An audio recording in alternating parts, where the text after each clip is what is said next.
listeners, good day, sir. Well, welcome to the course presentation in the course code FBA 264, Business Communication.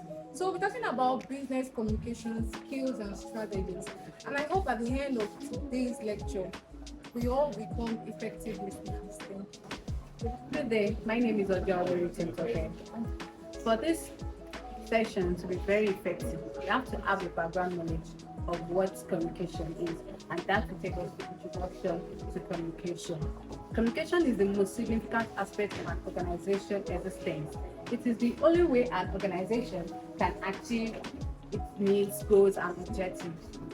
Research shows that we spend 70% of our time communicating, even as an organization. And for this, communication is the integral part of an organization as an employee, management, CEO, even as a business owner. There's a need to develop our communication skills and strategy. What is communication then? Communication is the process that involves transmitting of meaningful information from one party to another through the use of shared symbols. Communication is successful when the meaning is well understood. Communication goes from the sender down to the receiver, and the feedback is gotten from the receiver to show the message sent is being communicated. And the goal for communication is one, to get an action, two, to understand, to give and get information, three, to change behavior, four, to ensure. Types of communication. Communication can be face-to-face, can be electronic, can be informal or written communication. And most common ways in which we communicate, there are two mainly, which are verbally and non-verbally. Verbally through spoken and written words, while non-verbally through the use of body language or gestures. Thank you. Good day. My name is Yanu Kenny. I'll be talking about barriers of communication. Basically, there are five barriers of communication.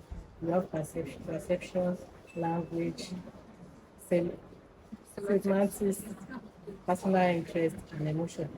We have two types of communication. We have verbal communication and non-verbal communication. Verbal communication is the sharing of information and ideas between an individual by using speech. Other was verbal communication is the use of spoken words to communicate. Secondly, we have non-verbal communication. Non-verbal communication is how you look, your gesture, facial expression, tones, and your language. Etc. One way we could speak about non-verbal communication is embrace. Embrace, these are non-verbal communication.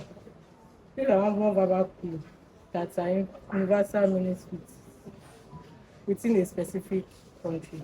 Secondly, we have illustrators. These are automatic non-verbal communication that we can use to express our emotions, like the way we interact, the way we speak. Thank you. My name is Lawal Abibat. I'm here to talk about how non-verbal and verbal communication interact. First of all, in 1967, Dr. Albert Merrill and colleagues they published a study saying that 12% of the message is being communicated through verbal, while the remaining 93% is communicated through non-verbal communication.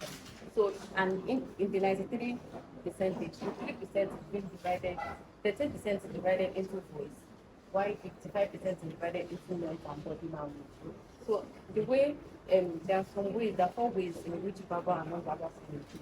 One, it tends to contradict each other in the sense that non-verbal communication, helps and it contradicts verbal communication. And the other method is another ways in which they interact is that it tends to substitute each other. Non-verbal message can be substituted for verbal message in the process in which they are interacting to each other. Another one is regulate each other. Non-verbal communication helps to regulate the verbal one whenever they are interacting. And the other one is it repeats, it can be repeated in the sense that when you're communicating, once you communicate with them non-verbal using your gestures position, you can also the verbal you can also be understood when you use the using your gestures language. Thank you. Hi, my name is Bukola Gimleke, and I'll be talking about the importance of verbal communication. Despite the rise in technology, we all know that we don't really want to communicate verbally again. Most of the time, we like to just be on our phones, send emails, send texts. But even at that, we can't dispute the fact that verbal communication is very, very important. And verbal communication gives employers, managers, and team leaders an opportunity to connect with workforce and build rapport. What this is trying to say is that when employers and employees communicate together physically, when they talk, they get a better understanding and they can read the emotions of themselves or themselves to understand better what they're trying to say. So I'll be looking at three major importance of verbal communication, which is verbal communication provides clarity. When you talk to somebody physically, when you communicate physically, I guess you'll be able to understand what the person is saying. You get a clearer, you know, interpretation of what the person is trying to say. And the other one is verbal communication increases motivation. What does it mean when you say verbal communication increases motivation? It means that you get motivated when you talk to somebody or when you write to someone and the person be like, hey, you can do it, don't worry, let's just work on this thing together. It's going to be fine, you're going to be good. There's this sense of calmness that comes with it when you communicate with somebody. And lastly, we'll be looking at verbal communication of saves time. Obviously, you know that verbal communication helps saves time because I can just walk up to you and talk to you, and that's the end. Unlike when I send you an email or I send you a text, and maybe you don't even see it, or you network didn't allow you to deliver or something like that. So these are the major importance of verbal communication. Thank you very much. Non-verbal communication involves gestures and body languages. What are the importance of non-verbal communication? One is facial expression.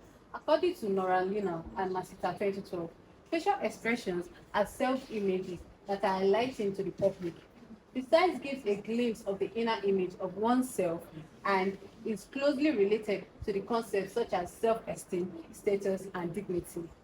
Number two, according to the UCLA study by Professor Albert Maharapian, 55% of language accounts body. And when we use language, we are communicating. So 55% of our body, of communication, accounts body. It comes from the first impression. 38% comes from the tone of our voice, while 7% comes from our actual words. Non-verbal communication is just as important as verbal communication. It is because the two work together in communication process. With non-verbal communication, it actually gives more emphasis, repetition, complements, and replace verbal communication so that it is easier to interpret. When verbal and non-verbal communication is even uneven, so one will believe in non-verbal. Thank you. I'm Laura Washington, and I'll be taking the definition of listening and its process in communications. Listening considered here to be a physical act and listening to be a mental act.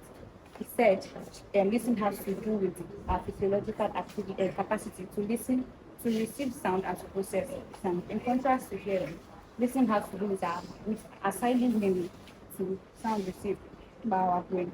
To listen, according to Nicholas and Lewis, is to attach meaning to oral symbols received by our brain. Then we have the process of listening. We have volition, focused attention, perception, interpretation, remembering, response, and human element. Thank you. My name is Aboy Blessing. I'll be talking about the three types of listening and some barriers, some common barriers to listening. So we have three types of listening. We have passive listening, selective listening, and active listening. Passive listening. Under this kind of listening, there is no proper understanding of the messages. It may lead to misunderstanding, may lead to error, delay on meeting or achieving organizational goal or targets. In this kind of listening, listeners don't understand. From the definition of what listening is not just hearing. Listening, you have to concentrate. So in this kind of listening, the listener neither hears or pays concentration. Second kind of listening is selective listening. This is done selectively according to one's interest. It is done as per the situation. So, for example, if I'm talking about football and if my listeners are not interested in knowing what happens in the football area, they wouldn't pay attention because they don't have interest in watching footballs. Another type is active listening. Everyone must be an active listener. It is very essential for effective communication. And in fact, communication is effective when a listener can actually give feedback. So, under the passive listening, the listener cannot give feedback. Unlike the selective listening, the listener give feedback to only what interests them. And under the active listening, someone who is an active listener gives feedback to any kind of information they listen to. So the next one is barriers of listening.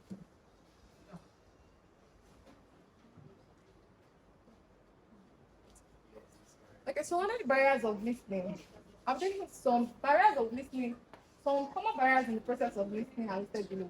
Number one, we have prejudgment about the speaker. So when a listener has made prejudgment, what are prejudgment? Prejudgments are done whenever a listener is making judgment based on something they've not seen, or something when they don't have evidence, they're already making judgments. So when a listener make judgment about the speaker that they've not even known or listened to, this can affect the mindset of the listener, and this can cause barriers to listening. Then the second one is assuming that the speaker is going to give unimportant information. For example, I'm talking about communication. So if I have a listener that is like, oh, she's talking about communication, I already know what communication is, that person tends to not listen properly to what I'm going to say because they believe communication is a general thing I understand. So another one is arriving late for a speech, a presentation, or a lecture. If if me as a speaker should arrive late to my presentation or to my lecture, it affects the mindset of the listener, whereby the listener removes, for example, I come in 30 minutes late. A listener who is ready to listen to me wouldn't listen to me because I came late for my presentation, and this is a barrier. Another one is the judging the speaker by his or her voice. For example, I have a thick voice, and this would actually make the listener laugh at me or make jest of me, and it wouldn't make them listen attentively to what I'm going to say. So the last one is lack of concentration or interest. Lack of concentration. What listening is when we concentrate, when we don't just hear. So when we lose concentration, then we are probably just hearing or we're not even listening at all. So this can cause barriers to listening. Thank you. Good afternoon. My name is Miriam. Now, taking speaking and its purpose in communication. Speaking is defined as the production of auditory signals designed to produce verbal responses in a listener. It is considered as combining sounds in a systematic way according to language-specific principles to form meaningful utterances. According to King in 2000, he analyzed speaking processes into personal, descriptive, narrative, questioning, comparative, and imaginative. Personal, expressing personal feelings, opinions, and beliefs with ideas. Descriptive, describing someone, something real or imaginative.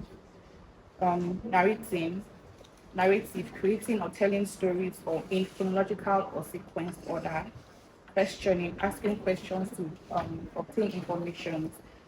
Comparative, comparing two or more objects, ideas, and people, and opinions to make judgments about them. Imaginative, expressing mental images of people, places, and events or objects. Sadio Daniela of discussing on the topic speaking skills. Speaking skills can be defined as a skill that enables us to communicate effectively, and is also an ability to convey information, knowledge in an understandable manner. When we speak, we interact, and in the process of interacting, knowledge is shared, information is shared, and is acted upon by the listener. This brings us to the four elements of speaking skills.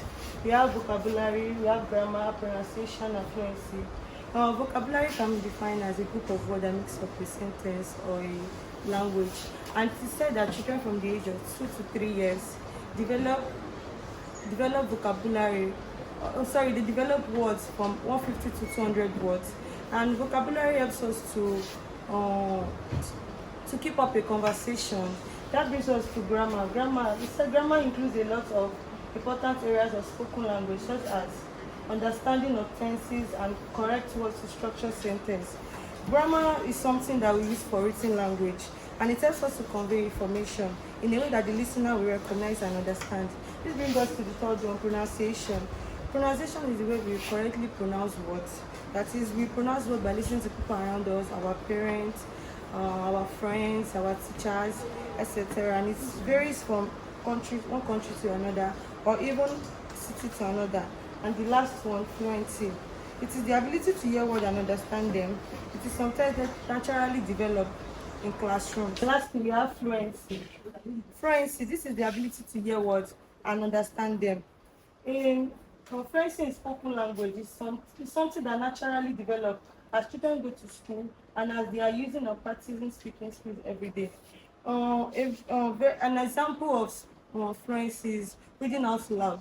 In class, there will be a moment whereby the teacher will call you out to read out something or do something. So that's an example of fluency. Thank you. My name is Funaya Afolabi. I'm talking about written communication is the conveying of messages through written symbols. It is the presentation of ideas or essays that make a clear point correctly and easy to read.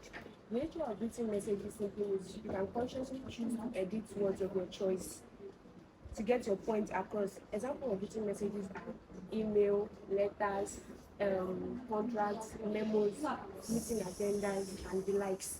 Now move on to the importance of writing. Importance of writing, one, we have personal touch. Written communication is physical in nature. It's something we can easily feel, touch, and see. So we have least expensive. We have permanent written records. They can be kept for a long period of time in case of future references or future use. Just like I said earlier, the past government, without written communication, we can't have access to our history, our country history. But we have clarity of expression. We can express the sincerity of the point we are trying to pass across in a written form. Five, we have it can overcome the distances that separates the sender from the receiver.